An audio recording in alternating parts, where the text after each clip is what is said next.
Hi, everybody. Thank you for joining us. As people enter the webinar, we're going to give everybody a second to file in. We have a lot of people registered for the event, so we're going to give it some time, but I'm going to launch a poll. We would love to just know the age of your kids. So if you could just choose the age of your kid or kid that you're showing up for today, or if you have two and it's not there, just choose one of them. Choose your favorite. No, I'm just kidding. But we'd love to know is here. So our conversation could be as tailored as possible to everyone that's in the room. All right. And we also have the chat open for everybody. So if you put in kind of where you're calling in from, it's always nice to see where people are tuning in from. I think typically we have almost all 50 states covered and sometimes even multiple countries like we do. Ontario, Canada, there you go. Chicago's in the house, Utah, Austin, Chattanooga. All right, so we're going to give it another minute or two for people to file in, answer the poll. Anicia will be back on camera in a second, I think, and we'll be ready to rock and roll. Wow, lots of states here. Seeing a lot of Chicago. So either someone's spreading the word real hard for these webinars in Chicago, or I need to come make a visit. All right, so I'm gonna close the poll here. It looks like a lot of you have fallen in that 6 to 12. And here you guys can see it, over 25% of you with 6 to 12 months. That's an exciting age. I personally have my son's turning 1 tomorrow. So I fit in that bucket for another day, and then maybe I'll shift to 12 to 18 months. And then I also have a 3.5-year-old. But most importantly, I'm excited to be joined by Amy and Anicia today. We have an amazing, amazing conversation to have and questions to answer. I have a bunch of questions here that I'm going to go through. But as always with all of our webinars, we have our Q&A live. So we'll get to it at the end of today's program. We'll get to your questions. So if you have a question, put it in the Q&A. Try to avoid putting it in the chat or raising your hand. We won't see it, but put it in the Q&A and we will try to answer as many as possible. I think last week we got to almost all of them, but there were dozens of them that it was hard. So yeah, please use that Q&A. But like I said, I'm joined by two amazing women. Amy of Yummy Toddler Food, who has a new amazing book out called Dinnertime SOS. Or I'm sorry, two books, right? Or is that one book? I'm sorry. Tell us about your book, Amy. Let's start there so I don't butcher. Okay, so this is the one that is coming out today's Tuesday, right? Next week on Tuesday. So it comes out next week. I did write a kids cookbook. So this is technically my second cookbook. Right. Okay. That's what I thought. Yeah. Sorry for butchering it, but Dinnertime SOS next Tuesday. Yeah. Get it. For sure. And Chef Anicia, who is the founder of Kids Table, also joining us from down the street, probably from me. And so we're excited. We're excited to be here today, the second of 4 webinars as part of our Back to Routine webinar series. As you know, all of us with 6 to 12 months and everybody else, the back to school is like kind of not fully a thing. Maybe you're going back to daycare, or you're just back to whatever the caregiver situation you have is, whether it's yourself or someone else. And but it really is the end of summer. As hard it pains me to say it, and it's back to routine, back in the swing of things, or at least trying to be. So, you know, last week was about play. This week is about meal prep and meal planning and budgeting and how to get your family fed.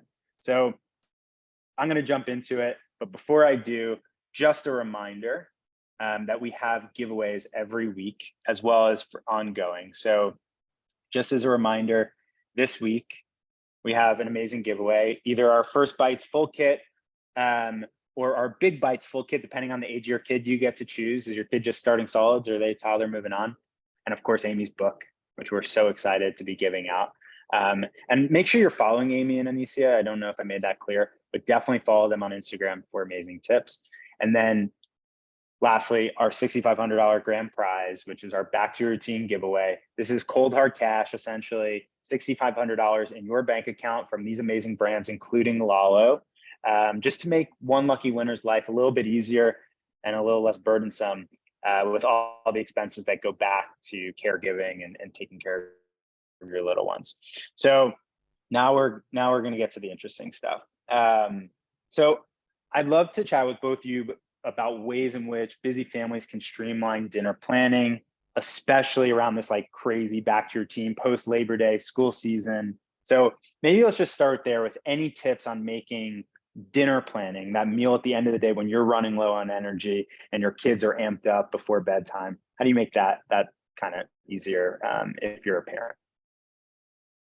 I can go first on that. So go for it. I think the first thing I would say is like lean on your family's favorites and don't feel like you need to constantly be reinventing the wheel. So like there is so much pressure on variety and exposure. And like while it is important to have a range of foods in the mix, it's also okay to have like the 5 meals that you know your family always likes and that you can make without it being like a giant production. So on my fridge, I have a list that one of my kids wrote for me that is like our favorite family dinners. And those are the ones that we see the most often. And I'll make like small changes to them. Like I'll vary the type of beans, or I'll pick a different pasta, or like the protein or veggie might change. But that just gives my brain a starting point that is not all of the options. So it's just like, it's an easier starting place for me. Yeah, I agree with Amy as well, as kind of picking your favorites. I think kids respond very well with familiarity. And I think once you start to change things, that's when mealtime becomes very, very stressful. And so I always advise friends, parents, caregivers, and people of that sort is to kind of stick to something that they're familiar with. If you want to introduce something new, put it small, like a small portion of it next to the things that they're already used to. I also believe that, with parenting, it takes a village. And I think it also takes a village in the kitchen. And maybe that village isn't humans, maybe it's actual ingredients. And that may be buying, a pre-made rice, or, a pre-made jar of sauce. Or maybe if you want to make meatballs and pasta, buying the meatballs pre-made so that you only have to boil the pasta. And just kind of making these steps a little bit more easier for you to plan the meal. And I think expectations, like Amy said, we kind of think of all these different things. Like, are we getting enough fiber? Are we getting enough protein? Are they getting enough variety? And I think, as parents and caregivers, just like treat yourself with some kindness and understand like the expectation is just putting a meal on the table. You're not responsible for like if the kid eats it, if they taste it, if they digest it, if it comes out of them, they just kind of focus on the main thing, and that is just like getting a meal on the table. Yeah. One other thing I was going to say is if you think about like when you're thinking about putting a meal together, if you're constantly like hitting up against something that you really dislike doing and you find yourself like forcing yourself to do it, that is a place where you can like be like, can I buy this thing? Like, is there a way I can eliminate that stress from my life? And maybe it is the meatballs, because meatballs are like not something that everyone likes to make, or maybe it's salad dressing, or like a sauce of some sort. Like that could be an easy place that you can sort of tailor that to yourself. Yeah. And so I guess there's like a follow-up to that, and Amy, maybe you can take this one, is if you're kind of trying to keep things simple, like how much do you recommend or not recommend involving kids in that process, especially toddlers that might have very big toddler opinions on the process of, what we're eating, when we're eating, all of that? So when I'm doing it, and this is the way I've kind of always done it, when I'm deciding what's for dinner, I think about what I want to eat, because it helps me be motivated to cook the thing. And also, like moms in particular are so good at leaving themselves out of the equation. So I try to put myself in it. So I think about what I want to eat. And then I give the kids sometimes, like I don't always do this, but I will give them a choice between a smaller amount of things. So maybe if one of them is at the store with me, I let them pick the shape of pasta. Or if I'm deciding between 2 vegetables that I have in the house, I let a kid choose. Or I might let them choose which plates we use, like give them smaller choices so that they do feel like they have some power in how the meal goes. You can let them decide what of the options that are on the table to put on their plate. But I think if you give them too many options, that can become overwhelming, and it can like it's just can be hard for little kids to choose when there's just like unlimited things, or they may always choose the same thing, which can be like the opposite side of a challenging problem. Yeah, totally. So Anicia, you have an amazing company, Kids Table, and right now you're local. You're in the New York or tri-state area, and you have ready-to-made, delicious, and nutritious meals. But alongside that, you must have some go-to like pantry and freezer staples that make feeding a family easy. Like, what if you had to name 5 of them? What would be your go-to staples? Yeah, I always, I usually when I think about mealtime, I think of 3 pillars, and that's usually protein, a carb, and vegetable. And so to make those things like flavorful, I usually try to keep sauces in hand, a teriyaki sauce, a pasta sauce, a pesto sauce. I think kids and toddlers love sauces. They can usually range between like sweet and tangy and all the different flavors to kind of like meet their palates. And I think, keeping a sauce in mind, and then also just keeping dry goods like pastas, rice, maybe some different types of grain that can just like you can easily boil.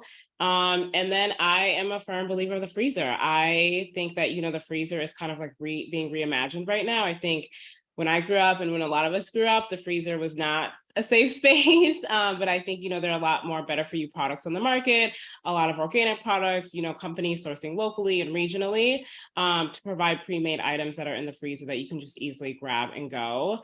And just don't be afraid of grabbing those things. I think, again, for a while, we kind of felt like, ooh, I don't want to feed my kid this like processed item or this thing that's in the freezer. But once you start to like look in these sections and look at the labels, there are some really good products and also cost-effective products. If you want to make meatballs, you don't have to buy breadcrumbs and then the onions and then a filler and then an egg and a dozen of eggs and then the meat. It's like you can buy these things kind of pre-made. And like Amy said, things that like are pain points that can actually just like relieve you from the stress and the pain. And so, yeah, I think, keeping staples in the freezer, the pantry, and then always keeping really good sauces, whether you're putting them on the side for kids to dip in or putting them on top of the pasta or the rice. Yeah, I love that. And it's a great segue to my next question, which is about budget, because feeding a family can certainly add up. And I know, organic berries are very expensive and they just happen to be my kids' favorite thing. But, any tips for like being mindful budget or staying within a budget or ways to eat nutritious, like great meals, but not breaking the bank and just buying organic berries or, a million ingredients to prepare a complex dish or meal? Yeah, I think what Amy just said is really great is kind of not taking yourself out of the equation, because I think once you take yourself out, then you end up making a different meal for yourself and your partner, and it just becomes chaos. And so I think considering yourself and your partner in this equation of the meal so that okay, if I'm going to eat it and the kids are going to eat it, we're all going to eat it, nothing is going to waste. That's just a really good mindset to have, is just like considering everyone in the family. And then if you're with kids, allowing them to kind of help make those decisions. And so, I think kids feel really confident when they are able to pick something out and they can see mom or dad or caregiver make it, and then they see it go on the plate. They're less likely to waste it because it's the thing that they picked out at the store. And so I think involving them in, you kind of eliminate that waste and that cost. And another thing that I also like to follow is, cook one time, eat 3 times. You cook one time and you're able to eat multiple meals by like just making staples. So maybe like once a week, you either make meatballs or you make grilled chicken or you make a veggie or you make a rice, and you're able to mix and match that throughout the week, whether you're making like grain bowls or you want to put it on a platter separately, or you want to make a quick wrap or a sandwich. You kind of have these staples to kind of like go off of versus like thinking of a new meal, new ingredients, new list of things every time. That's a great tip. Yeah, I would also add that before you go to the store each week, look in your pantry, look in your fridge, look in your freezer. And if there are things in there that you are consistently not getting through before they go bad, or that are sort of sitting in your pantry, like maybe it's quinoa, or I don't know what it is. Like maybe there's some it's usually quinoa. Yeah, like you keep, or like chia seeds, or like things that you keep thinking that you should be buying, but just no one eats them. And this is like especially true with fresh produce. Buy less of it the next time, and like buy frozen mango instead of fresh, or buy frozen broccoli instead of fresh. Like back up a little in the amount of fresh versus frozen to just give yourself a little bit of a cushion with what you can get through in the week. Because if like by Thursday you've gotten through all your fresh produce and then you can use what's in the freezer, you're not going to wind up throwing stuff away. So I sort of just like take inventory of what I might have left. And especially over time, if it's like you keep buying salad greens and you keep not being able to use them before they go bad, like take a break. Like you don't always, I think we get in these routines where we think we have to be buying these same things over and over. And you don't have to. And one thing on the berries, I will say that right now you might be able to find local berries that are less expensive, and it is a great time. And I don't say this about a lot of things, but it is a good time with like blueberries in particular. If you're in the Northeast, it is a great time to buy some extras and stick them in the freezer because they are less expensive, or look to the freezer to begin with. And then you can use those in smoothies or like in oatmeal and things, just as an option. Cause I know that like, you know, a toddler can eat 2 pints of blueberries in a sitting many times. Yeah, totally. My mom lives in a place where there's an abundance of berry picking, and my mom will pick blueberries almost every day and then store them in her freezer for, it's crazy. It will last till like April. Yeah, she's got like literally a freezer just for blueberries. But on the note of frozen, I think some people picked up on this in the chat. Like if you're buying fresh produce on the edge of going bad, freeze it, and then you can use it to cook with soups, whatever. I think that's a great. And I didn't say it. I am the founder of Lalo. For those that don't know, I'm not a food expert. I love to cook. My first job ever was as a sous chef at a cooking school. But so this is I just love talking about food. I also love to eat. But I'm very happy to be here. But I have a question here, but I actually am going to reframe it a little bit, because I think you guys you hit on the idea of like making a meal for everybody and, you know, different choices and stuff. What happens when, like, any tips for when your kid just doesn't want to eat what's made? So when I'm making meals, I keep the preferences of the kids in mind. And so if I know that I'm planning on putting like a sweet bell pepper in a stir fry, and 2 out of the 3 of my kids don't like cooked bell pepper, I'll leave some of it raw and keep it in a bowl. And then I'll like have that out also. But I try to usually have 1 to 2 foods in the meal, whether it's the main meal or something on the side, like cut up fruit or cheese or yogurt or something that I know that the kids almost always like. And that way, if that is on the table and they come and they look at what's there and they say that they're not hungry or they don't want anything, I can just trust that they're not that hungry. I don't get up and make another meal, because that system has worked pretty well for us, where like there's always something that somebody can eat. And then if they don't want it, then I trust their hunger. And I think it's important to remember that you can never accurately predict how hungry another person is going to be, especially with babies and toddlers. Yeah, because their appetite can be like huge one day and nothing the next day. There's this like phenomenon of toddlers who don't eat dinner. Like a lot of little kids front load their intake. So they eat like a lot in the beginning of the day. And then by the end of the day, they want like comfort and to be with you. And like food is not, and it's weird. Like it can be really disconcerting. But I think the more you can remember that, like, as long as they're growing and meeting their milestones and like overall in the sort of bigger picture, they're eating a range of foods. Like one meal is not a place to like all the time feel so much stress. And one other thing that I will say that can be helpful is if you think that a child will like the food and they're saying that they don't want it or they want something else, see if you can give them a way to interact with it. So in my house, that means I grab like the big salad fork and hand it to my 4-year-old because it is unusual and novel. And like, he's like, what? So then he'll eat like his dinner with a giant fork, or sometimes I use tongs. I'll just hand him like a little pair of tongs and then he'll eat his whole dinner using the tongs.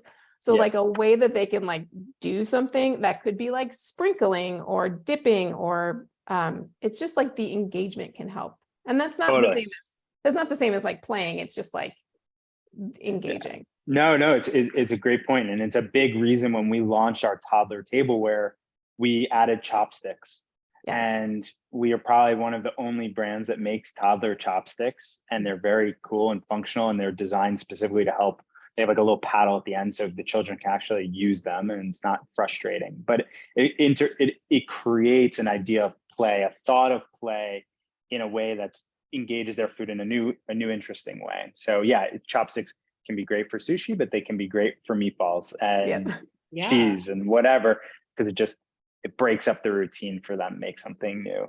Okay, so I'm going to switch gears here a little bit, but something you've all touched on, Anicia, I'd love for it to hear from you first on this one. And it's about, there's a lot of pressure. Like I think Amy, you said it first about pressure, or taking moms take themselves out of it and focus on yourselves. But there's a lot of pressure also to make sure kids have enough to eat or they're eating enough. And like, that can be a fallacy, but there can also be truth to it. And, but or what tips do you have for kind of taking that pressure off, number one, but number two, like giving enough variety or enough exposure, and like, just knowing that, like, trusting yourself that your kid is getting enough or enough variety? Yeah, so I think, kind of like what Amy said is, engagement is huge. I think engagement is really, really huge when it comes to kids' food and feeding. I think when they're able to see something and smell something or taste it or touch it, they're able to, really get familiar with it. And so one of the things I like to do at dinner time is sometimes if I'm making burgers, I'll do like a DIY. So I'll just like set out the beef patty, set out the buns, set out the toppings, and you can fix your plate however you want. And sometimes kids are like, I don't want a bun, I don't want any, I just want to eat beef, and like that's fine.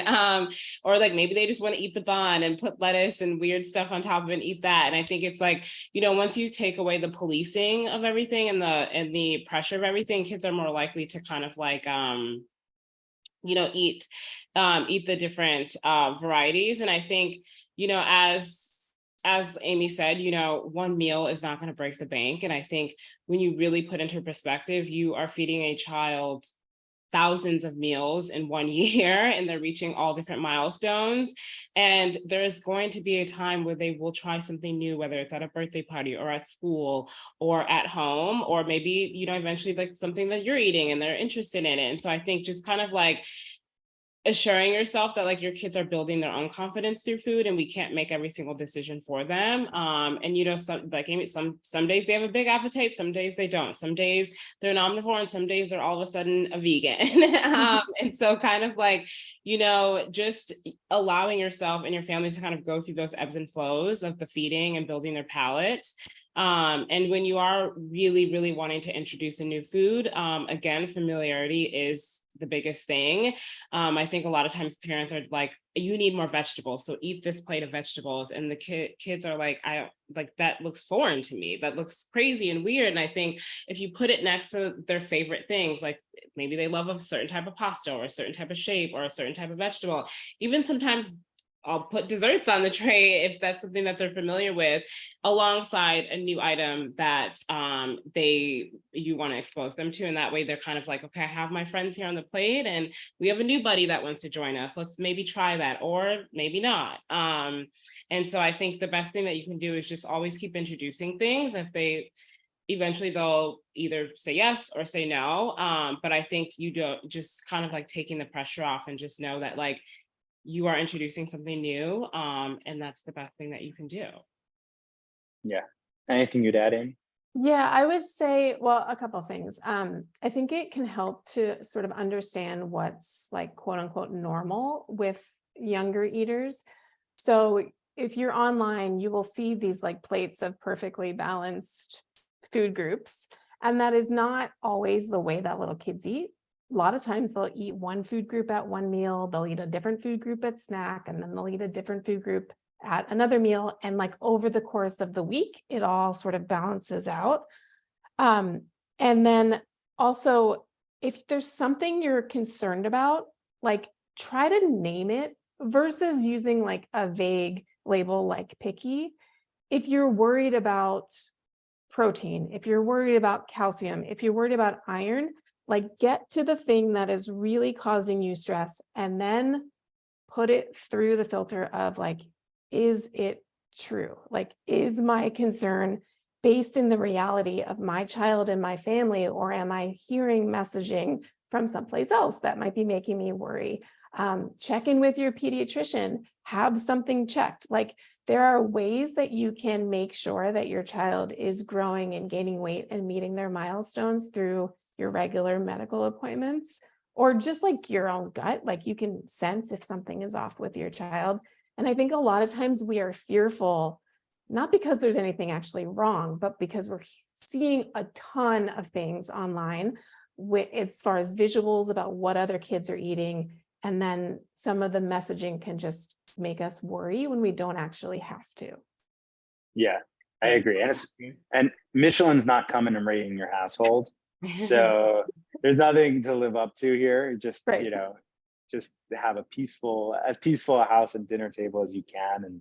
And I think that's really important. And Amy, to follow up on kind of like something you focus on, I think specifically on your Instagram account and probably in the book, is, you know, as many go-to meal ideas that like some that don't even involve quote unquote cooking. Can you share some like just like of those go-to like zero cooking kind of meals that parents can rely on? Sure. So I am a big fan of like giant shared snack plates. So like a kid-friendly charcuterie board, basically. So like whatever fresh produce you happen to have in the house, some crackers and cheese, and maybe some salami or turkey or leftover chicken, and just like put it on a big baking tray and put that out for dinner. My kids love Caesar salad, which is something that, I don't know, I started buying like salad kits like 2 years ago, and then my then 2-year-old like really, really liked it, the dressing. So I was like, we will now eat this all the time. So we do a lot of Caesar salads. Anyone who follows me on Instagram will know this because I share this a lot. We do Caesar salad with like chicken nuggets, like frozen, like dino nuggets or something. So it's basically a chicken Caesar salad, but it's like you're not doing anything except warming up the nuggets. I'm trying to think, like hummus and pita chips, like basically like a Greek version of the snack plate. So like hummus and olives and cucumbers and some sort of crumbled cheese. Those are some nice ones for, especially when it's warmer or you have like a ton of things going on. Yeah, salad kits. I recently, even for myself, I'm like, I have no time to cook. I'll grill a ton of chicken and then I keep it in the freezer, and then I just whip out my Caesar salad kit. And that's how I sneak in lunch.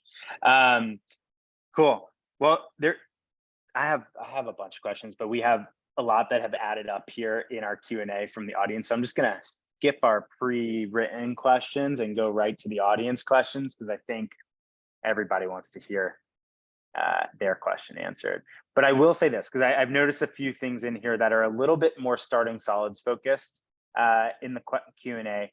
We do a ton of these virtual events and webinars. We have a quarterly series called Starting Solids 101, where I chat with one of the senior folks at Solid Starts. And we chat all things starting solids, everything from introducing new foods, allergies, choking, you know, is there a right method, purees, baby led weaning. If you're curious about any of that, I'm not going to answer your question because that's what we talk about there. And instead, we're going to talk about family mealtime, dinner prep, meal prep, all of those things that we've been focusing on today. But definitely make sure you're signed up for our email, our SMS, and you'll be first to know when those events are. I think our next one is September 14th, so a month from now. Okay, this question is from Katie. Her question is, she has a daughter who was a great eater, and then she turned 2 and suddenly won't eat anything. Any tips for her? How does she make sure her daughter's getting the right nutrition now that she won't eat as much or won't eat at all, is refusing food? First of all, that's very normal. Toddler and child behavior. I think kids go through phases as their palates kind of develop. I think if nutrition is the biggest pain point, one thing that has worked very well are smoothies. Adding in, I think kids love smoothies or soups or something that they can easily slurp down, just to make sure, like, if you want to make sure they're getting in some type of nutrients. And then also, like we said, just kind of seeing what I call them superheroes, are like, what are the things that they will eat? Because essentially you just want to get some calories, protein, like something inside of them. And yeah, that's kind of what my tips are. I don't know, Amy, do you have any? Yeah, I would also say that sometimes that switch happens really quickly, and it can correlate with a decrease in appetite when like a toddler just grows less rapidly than a baby. And so sometimes this will be like 17 months, 14 months, 2 years old, where they suddenly just don't want to eat anything. And it might be simply because they're less hungry than you're expecting. So if you can sort of keep that in mind, that like, oh, they may just not be as hungry, that can take a lot of stress off.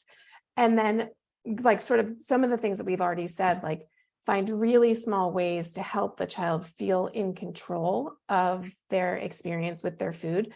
So letting them choose their own plate, letting them do something to the food.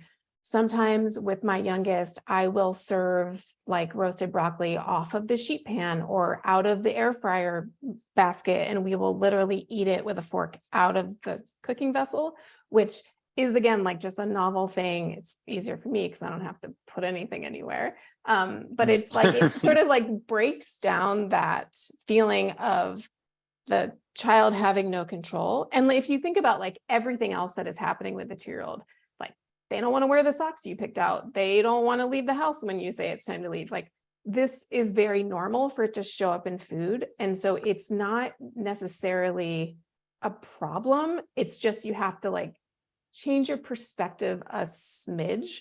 And that doesn't mean you have to like jump through hoops to get them to eat. It just means like, what are the small ways that I can change this dynamic a little bit to help this kid feel like they have more say? Is kind of like where I would start. That's a good one.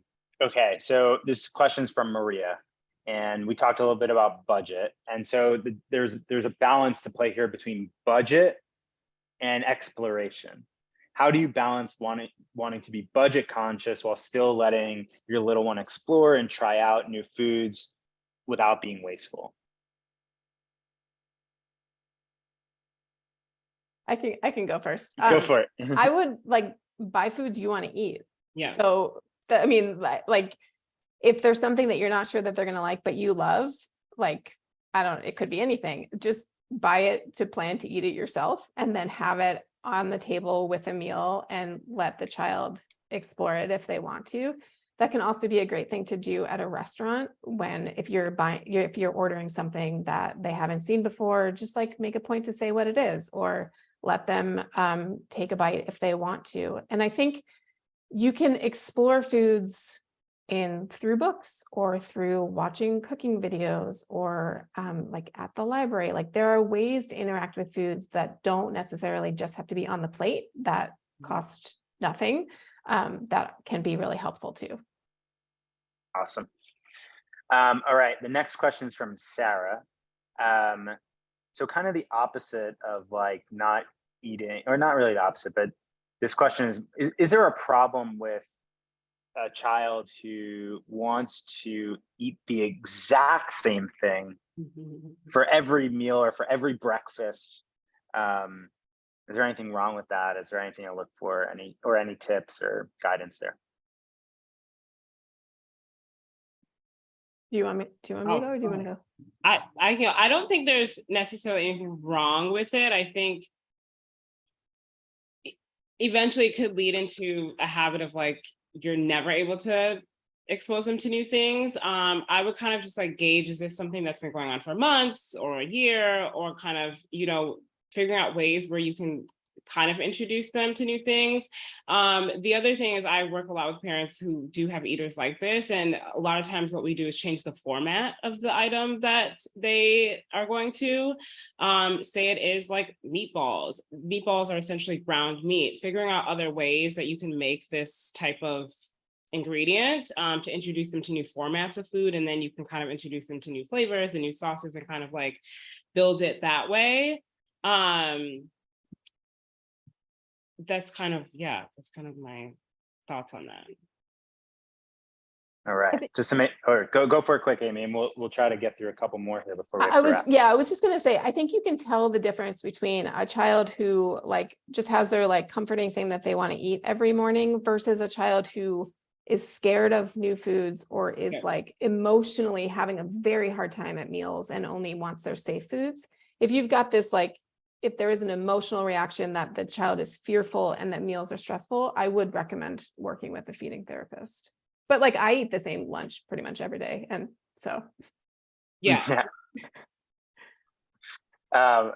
Okay. There are a lot of great questions here. I'll be honest, some of them like border on medical advice. And so if your question borders on medical advice, I'm going to skip that, not because I don't like your question. I really enjoy your question, but just because we're not qualified, any of us on this call, to give medical advice. So if you have a question that borders on medical advice, ask your pediatrician.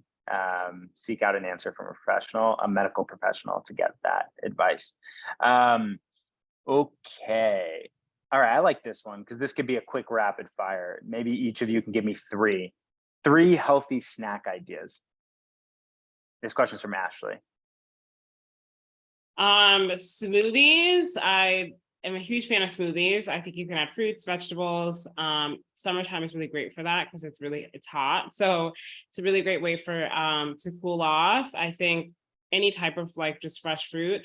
I love Amy's idea of a kid's charcuterie board. You can add veggies, you can add protein, you can add crackers, you can get all the staples into one platter, super healthy items. And I think another healthy snack item are just any type of protein, like little pepperoni sticks or cheese sticks and things like that, because you're kind of getting in some protein, some fat, and also really healthy and delicious. We do a lot of plain yogurt with fruit purees. So right now we've been doing a lot of like pureed peaches, which like I sometimes cook down a little bit just to intensify the flavor and then add to plain yogurt. So it's sort of like fruit on the bottom yogurt, which can work in a pouch or in a bowl. Like guacamole and whole grain crackers are a really easy one. And I'm trying to think of something that's like not that you don't have to cook. We do popsicles, so like smoothies, but just frozen into popsicle molds. That's a great tip. Okay, I think I'm going to choose one last question and then we're going to wrap it up. Any misconceptions? This is a question from Damien. Any misconceptions about children's meals that we as parents should be aware of, or any like misconceptions that parents generally or adults generally place on kids' meals or children's meals that you would like to dispel?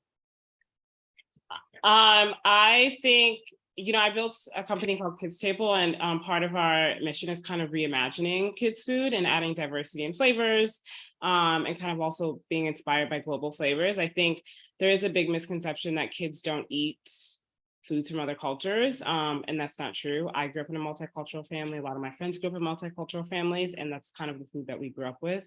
My first food was a spicy tomato stew when I was just a baby. So I think a lot of times when parents are going out to restaurants, they assume like, oh, my kid's not going to eat Indian food or my kid's not going to eat Japanese food. And you never know. I literally just went to a Japanese restaurant the other night and I sat next to two families and they had toddlers with they brought like little Lalo chopsticks and they were eating sushi. It was like obviously like avocado sushi, sweet potato sushi, not the necessary raw fish. But I think, there's a misconception around, different flavors and palates, and you just never know. I think kids love, tangy things, sweet things, sour things, and I think that can go across multiple cultures. And I think kids' food is not just pasta, nuggets, mac and cheese. Those things are really delicious and really great go-tos. But there are other forms of pasta and other forms of like proteins that kids love too. Yeah, I would just add that sometimes like your own expectations get in the way where you are expecting them to eat a certain amount or a certain food and then they don't, and then you think that there's a problem. And I think the more that we can remember, like if you can think about how it would feel to have someone feeding you every meal, every day, like you might have a little bit more empathy and just like understand what that might feel like. And then just like lower your bar of expectations and remember that meals are a time to connect and be with your kids and to share stories about your day or whatever silly things you want to talk about. And it doesn't have to be so hyper focused on the actual food. And when you take that focus away on like nutrition and who's eating what, like you can really enjoy them a little bit more. Yeah, I think totally that's true. agree. I think as adults, you kind of think, like, I was such a good eater, and it's like, call your mom and ask her that and see what she says. And she's definitely going to have stories of you as a child not eating the things that she cooked, or like my mom tells me stories about how I said I wanted a meal and she spent 3 hours making it and I didn't eat it. And but yeah, kind of just like taking that pressure off and putting yourself in those shoes of the child. You know, you once were a child too who didn't eat every single thing on the table. And yeah, even like appetite wise, you know, we don't always want to eat. There are days as Right. adults too, where like, I may skip breakfast or I may not be hungry at dinner. And that's okay. And your child is probably going through the same thing. Yeah, love it. Okay. Before I wrap, we're gonna share the winner of today's mini giveaway, which is the food sets from Lalo and Amy's new book. Before we wrap, I'd love, Anicia, if you could just tell us like what's new coming from Kids Table, and then Amy, if you can just share one more time about your book that's coming out next week everywhere. Yeah, so Kids Table, we are ramping up our meal delivery service in New York, New Jersey, and Connecticut, and also Boston this fall. And we are also launching into 2 conventional retailers at the end of the year. And so stay tuned on our Instagram and website, and we'll be announcing that. Awesome. What's your Instagram? Kids Table NY. Okay, go follow. I'll put it in the chat for everybody. All right. Okay, and Amy, tell us about the book. It's dropping next Tuesday. Yeah, so Dinner Time SOS comes out the 22nd. It is available for pre-order now, anywhere books are sold. And if you pre-order, you have access to a really great bonus that is on my website. If you have any trouble finding it, just send me a DM on Instagram and I'll direct you to it. I'm everywhere at Yummy Toddler Food, and my website is yummytoddlerfood.com. Amazing. Okay, so first, the important thing, which is the winner. Actually, before we do the winner, we have 2 more webinars left. So if you haven't RSVP'd yet, next week is about sleep, which I don't think there's a parent on the planet that hasn't wondered about sleep and how to perfect it. And then the last one, again, is about a new topic on play and clutter and how to avoid it. So 2 really great webinars next week and the week after before Labor Day arrives. And we also have some amazing new products launching tomorrow. We're launching some new colors of our tableware. You heard it here first. And speaking of mealtime, our Play Kitchen, which is so beautiful and sold out, it was limited edition last holiday season, is coming back full time, not limited edition anymore, at the end of this month. And there's a wait list you can sign up for now on our website, and it will be dropping in about a week, a little bit more. Okay, so now the giveaway winner. So I'm going to announce your name, and if you can raise your hand just saying that you're here, Ariane on our team will be in touch. The winner is Britt Olson. Please click the raise hand button if you're still here. Oh, she's here. Great. Love that we don't have to go to a backup. So Britt, Ariane will be in touch with you so you can claim your prize. And just a reminder, the mega giveaway was $6,500. If you sign up on the giveaway page for an entry, that gets you 1 entry. Every webinar you come to, you're automatically given another entry. So everybody that showed up today gets at least 1 entry, and you've probably gotten 2 already by signing up. And then at each one that you come to during our series, you get an extra entry into the webinar, so into the giveaway. So best of luck on that. Thank you all for joining today. We'll be posting a recap blog post with the whole video of today's webinar on our blog as well as on Instagram. So check it out, and we hope to see you next week. Have a great day.